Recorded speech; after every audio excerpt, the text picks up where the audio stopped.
What is good, YouTube? We are back with the videos. I apologize, we've been like missing in action, but we are back. It's just been a long 2020, so you know, we're finally settled in. It's been a good 2020, but it's been a long one.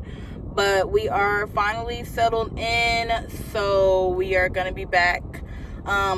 As you can tell by the title, it's a little different from what we got on our page. We are still coming back with the pranks and the challenges, so heads up for that. But yeah, me and Bae just kind of decided, like, you know, let's record this journey to bring awareness to other women with PCOS or just women wanting to go the fertility journey route anyways. And also just kind of keep family and friends updated with us. I'm gonna go into why we are choosing to go the IUI route. If you are a close family or friend, you may know that I was diagnosed with PCOS in the beginning of April of 2020. The reason I found out, well, for one, PCOS stands for polycystic ovarian syndrome. There's a actual medical definition for it, but my definition is honestly just like an attack on your ovaries, like cysts. A lot of women have PCOS and don't know it because sometimes you just don't get symptoms. I was honestly one of those people that didn't exactly get symptoms. The only reason I found out is because I was on the birth control called Nexplanon. I was on that birth control for about a year. I got on it because I had really bad periods, so I was like, let me get on something where I won't have a period. I was on it for about 6 months, period disappeared, and then the other 6 months kind of just went downhill. It became defective, so I got it removed on Halloween of 2019. And, you know, my doctor was like, okay, you should get a period between 30 and 60 days. I'm like, okay, cool. Literally from October till January, your girl did not get a cycle. And I'm like, okay, it's been like 120 days. This isn't normal. So I was like, okay, let me go back to my OB. He probably need to like push a button, give me a medication, something to kickstart it, because this isn't normal. I'm getting worried. So she gave me a medication, and she was like, by like the 10th day, she gave me progesterone. By the end of the 10th day, you should have a cycle. I'll end up inserting the actual medication here because I don't know how to say that word. I think it's like medroxyprogesterone, something like that. I'll insert a picture here. And then she was like, we'll also do a ultrasound on your ovaries and your uterus just to kind of, you know, make sure everything's okay. So I was like, okay, cool, not thinking much of it. I'm like, I just need a period, give me the medication. Took the medication, got my cycle, and it was kind of getting close to the day I should get the results back. And it's like something just like lit a fire inside of me. And I was like, let me go Google my symptoms. I don't know why I do that, because I always freak myself out. And y'all know Google will tell you got like 5 days to live. So ended up Googling my symptoms, and PCOS just kept popping up. And I'm like, what the hell is PCOS? I was looking at the symptoms of PCOS, and as soon as I seen the word infertility, your girl just started bawling, ugly crying. Haven is like in the bed, sleep, so I'm trying to silent cry. It was just bad. And I was like, okay, you know, your ass got work in the morning, you're gonna be tired and irritated, so let me just go to bed. Yeah, and the doctor was like, yeah, you should get the results. I think she said in about a week in your patient portal. Tell me why my doctor ended up calling me. Anytime a doctor call you, it's usually bad news. So I was like, ugh. As soon as I answered the phone, y'all, I just started crying. She was probably on the other end, like, what the hell is wrong with her? Like, I ain't even gave her the results yet, but I just already knew. But yes, she ended up telling me I had PCOS, and she gave me the route that I would need to take. Now, when I explain this, I am not trying to throw OBGYNs under the bus or throw dirt on their name, because me being more educated now, because I've had PCOS for a little minute. But the first thing she told me to do is I need to lose weight. And because obesity is another problem with PCOS, dang y'all, I ain't even going into the symptoms. So the symptoms usually of PCOS, or what kind of happens, is obesity, hair loss, excessive periods, no periods, cysts, infertility, a lot of stuff. So yes, obesity actually was one of my problems, and I kind of knew something was weird because I ended up gaining like 30, 40, 50 pounds in a year, and I've never just gained weight excessively like that, and my eating habits never changed. So she was like, first thing you need to do is lose weight. At the time, I didn't want to hear that, But, you know, being educated now, yes, losing weight does maintain the symptoms. So, she was correct on that. And then she said, we'll put you on the birth control pill. Now, y'all are probably like, okay, the next one on pretty much gave you PCOS. Why are they throwing women with PCOS back on birth control? Birth control pill does help maintain PCOS because part of PCOS is hormonal imbalance, and the pill kind of keeps your hormones balanced. So, you know, that part is correct. Now, I feel like all them other harsh birth controls, it's a no. The implant, next one on, the shot, the IUD, all the other stuff, no. Now, I have seen some women with PCOS in my group be put on the IUD, and I just don't think that's smart. But again, I'm not a doctor, so whatever. But I just feel like that's another harsh birth control. And she was like, the pill. Now, at that time, I wasn't trying to have a baby at that moment, but I did want to start trying in the next few months. So I was like, I don't want to be on a pill because that's going to kind of beat the purpose. And that's when she threw weight in my face again. And that's when I kind of just shut down, and I was like, I'm going to figure this out on my own. Because, yes, first of all, I've always been a big girl. I ain't never been scrawny, skinny, none of that. Always been a big girl. I have a child already and still a big girl. So I didn't want to hear that. Yes, losing weight can help a lot of factors. It's not just PCOS, trying to have a baby. Losing weight helps in a lot of cases, like a lot. But what you're not going to tell me is I need to lose weight to have a baby, because there's women in my group that are 350 pounds plus that had a baby with, you know, kind of no problem. So I don't want to hear that. I don't want to hear that. Sorry, don't want to hear that. And I'm not even close to 350 pounds. So, nah. So I was like, okay, cool. Thank you for the information. Figure this out on my own. That's where I messed up. Please do not be me.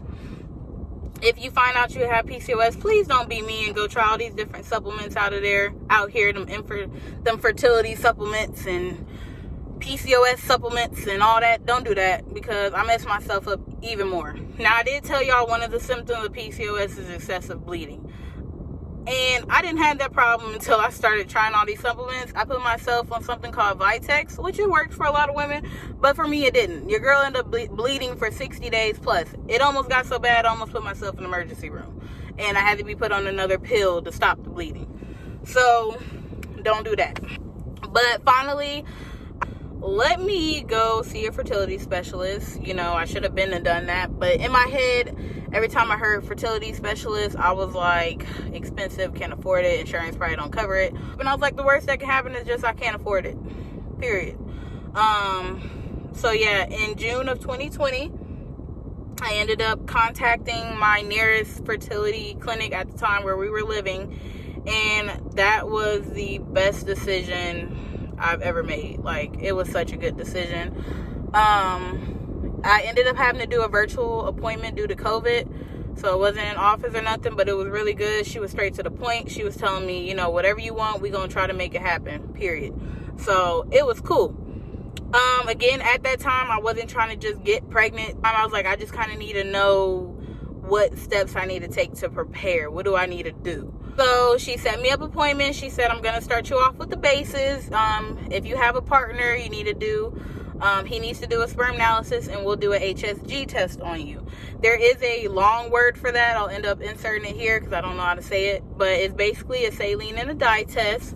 So I went in and did that first. The saline, they run that through your uterus. And the dye, they run that through your fallopian tubes. That's just to make sure everything's, you know, make sure nothing down there is a problem. Saline test came back good. Dye test, they ran the dye through both of my fallopian tubes, and they weren't blocked or damaged. So we're good there. And so then she was like, all we're doing is waiting on your partner, making sure he's not the problem. So they had to do a sperm analysis. What that is a sperm sample in a cup, and it has to be a dry catch. What I mean by that is you cannot use lotion, petroleum jelly, spit, damn lube, your partner, none of that. You got to do it by yourself. Like, that's it.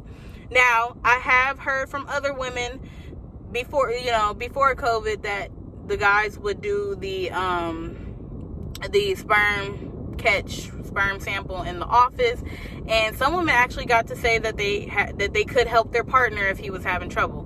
Don't know how that worked, But yeah, we are in COVID, so they are having the men do the sample at home. You have to bring it up to the office within 2 hours of the catch, I think. And it does have to be body temperature the whole way there. What I mean by that is, if she said if you are going with your partner, then you can have it between your thighs to keep it warm, I guess, body temperature.